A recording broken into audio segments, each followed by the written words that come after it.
Welcome to Prabhat news. దేశంలో 8కి చేరిన corona మృతులు. దేశంలో కరోనా కేసులు రోజురోజుకి పెరుగుతున్నాయి. ఇప్పటికే 1000 కేసులు నమోదయ్యాయి. 8 మంది మృతి చెందినట్లు వార్తలు అందుతున్నాయి. తాజాగా సోమవారం 2 మృతి చెందినట్లు సమాచారం. మహారాష్ట్రలో ఒక వృద్ధుడు, కర్ణాటకలో ఒక యువకుడు మృతి చెందినట్లు తెలుస్తోంది. కేరళలో అత్యధికంగా 430 మందికి, మహారాష్ట్రలో 209 మందికి ఈ వైరస్ వచ్చినట్లు సమాచారం. ఇదిలా ఉండగా ఏపీలో కేసుల నమోదు కానప్పటికీ ప్రభుత్వం పలు మార్గదర్శకాలను జారీ చేసింది.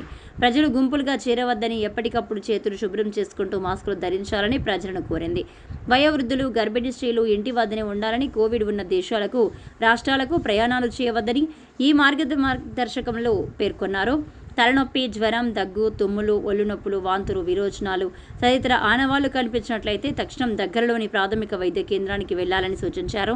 ప్రభుత్వ వైద్యశాలలో 24 గంటల పాటు వైద్యం అందుబాటులో ఉంటుందని, మాస్కులు, పీపీఈ కిట్లు, ట్రిపుల్ లేయర్ మాస్కులు తక్కువ ధరలకి అందుబాటులో ఉంచినట్లు రాష్ట్ర వైద్యశాఖ విడుదల చేసిన మార్గదర్శకాలలో పేర్కొన్నది. రైల్వే స్టేషన్లు, బస్టాండ్లు, ఎయిర్పోర్టుల్లో కోవిడ్-19 సంబంధించిన జాగ్రత్తలు పాటించాలని సూచన చేసింది.